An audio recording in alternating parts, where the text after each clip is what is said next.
हर हर महादेव। जय शिव शंकर। भगवान भोलेनाथ की कृपा हम सब पर बनी रहे। इन्हीं आशाओं के साथ में आज बात करते हैं कि शिव जी की पूजा किस वस्तु को क्या चढ़ाने से हमें क्या प्राप्त हो सकता है। क्योंकि जी हाँ, सावन का महीना आने वाला है। सावन का महीना आने वाला है और सावन के महीने में हम सबकी और ज़्यादा इच्छाएं, भावनाएं जो है भगवान भोलेनाथ की तरफ चलती है कि क्या अर्जित करें, कैसे भोलेनाथ को रिझाएं। तो भोलेनाथ को क्या वस्तु चढ़ाने से क्या कुछ हम प्राप्त कर सकते हैं, तो आज उस बारे में अच्छे से आपको विधि के साथ में बताऊंगा। मेरे हाथ में पुस्तक है रुद्राभिषेक की, साथ में मेरे पास जो है दूसरी पुस्तक है शिव महापुराण। तो प्रमाण के साथ मैं आपको बताऊंगा, आपको ध्यान से सुनना है। तो सबसे पहले शिव जी का ध्यान करते हुए उसके बाद इसको प्रारंभ करेंगे। सबसे पहले शंकर भगवान को प्रणाम करेंगे और ध्यान के साथ में श्लोक को सुनेंगे।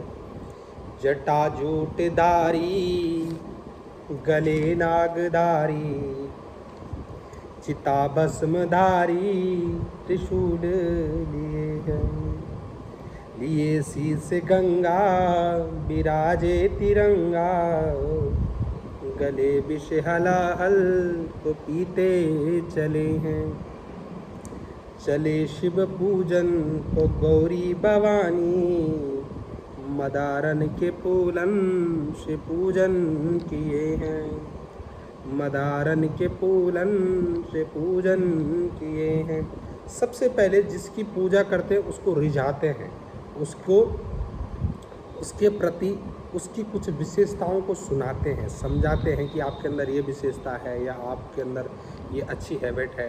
तो हम क्या सुना रहे हैं? जटाजूटधारी गले नागधारी है भगवान, आपकी जटाओं में अद्वितीय है, ऐसे किसी की नहीं है। गले नागधारी, आपके गले में जो है नाग धारण किए हुए।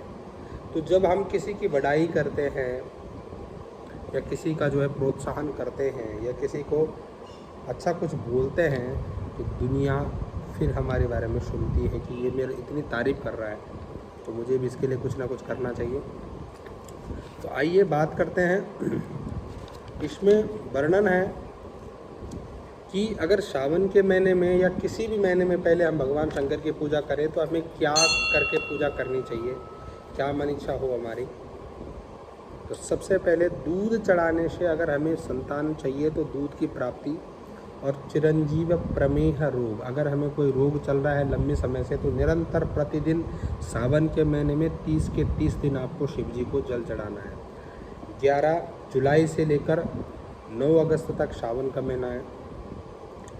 वंश विस्तार, अगर संतान नहीं हो रही है तो वंश विस्तार के लिए आपको घी चढ़ाना है। आरोग्यता, कोई बीमार है और ऐसा चाहता है कि मुझे रोग न लगे तो उसके लिए वो निरंतर प्रतिदिन शिव जी को घी से स्नान कराए। धन की कमी है, धन की कमी को दूर करने के लिए शिव जी को घी चढ़ाया जाता है। शहद, अगर आपको टीबी का रोग है, आपको क्षय रोग है, आपके शरीर पे दाग धब्बे हैं सफ़ेद, तो आपको धन की कमी आपके घर में हो रही है, कर्जा बहुत ज़्यादा हो रहा है, तो भोलेनाथ को शहद का स्नान करवाएं प्रतिदिन। तीसरा, इसके बाद शर्कर मिश्रित दूध, दूध में शक्कर मिलाकर तीव्र बुद्धि, अगर संतान मंद बुद्धि हो रही है, कोई पढ़ रहा है उसके समझ में नहीं आ रहा है, तो दूध के साथ में शक्कर मिलाकर अगर भोलेनाथ को प्रतिदिन सावन के महीने चढ़ाएंगे तो आपके संतान तीक्ष्ण बुद्धि वाले होगी।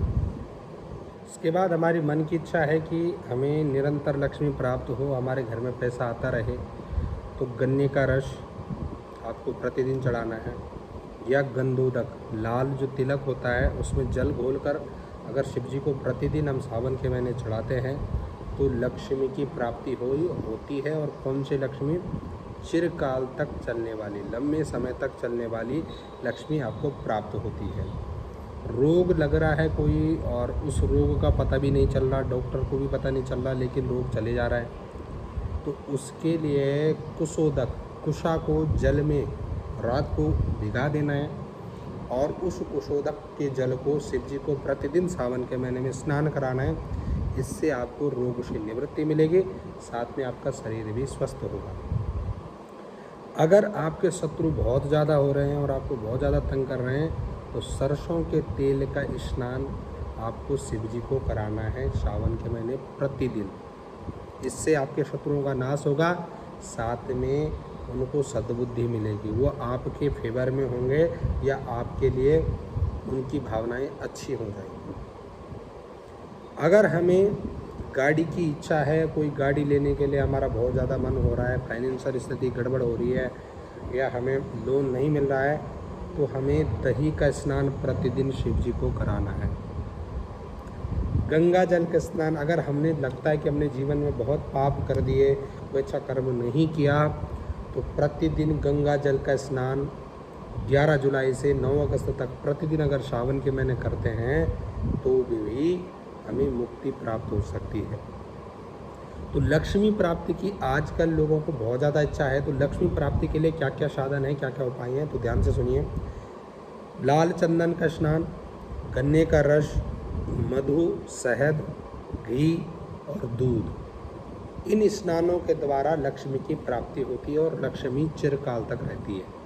आप चाहते हैं कि आप 10 रुपये कमा रहे हैं तो उसमें से 5 तो सेव हो, उसके लिए निरंतर आपको लक्ष्मी जी की स्तुति करनी पड़ेगी, भगवान भोलेनाथ को इसे चढ़ाना पड़ेगा। प्रतिदिन जल चढ़ाने से पूर्व घर में ही 108 बार ओम नमः शिवाय का जप करें। जब 108 बार ओम नमः शिवाय का जप करेंगे, इनमें से कोई भी सामान जो आपकी मन इच्छा है उसको आप भगवान शंकर को प्रतिदिन 30 दिन आपने प्रण करना है कि मेरे को ये करना ही है, चाहे कैसी भी स्थिति आ जाए। तो अगर आप करते हैं, भगवान भोलेनाथ की कृपा भी होगी, साथ में आपकी मनसा भी पूर्ण होगी, और जब आप धन धान्य से भी पूर्ण होंगे तो आर्थिक स्थिति से जब आदमी मजबूत होता है तो उसे शांति भी मिलती है, सुख भी मिलता है, समृद्धि भी मिलता है और दान भी कर पाता है, जिससे धर्म भी होता है और धर्म से वैभव भी बढ़ता है, आप भी करते हैं और सुख और समृद्धि भी प्राप्त होती है। कैसे आपको वीडियो लगी, हर हर महादेव ज़रूर बताना, लिख के कमेंट बॉक्स में।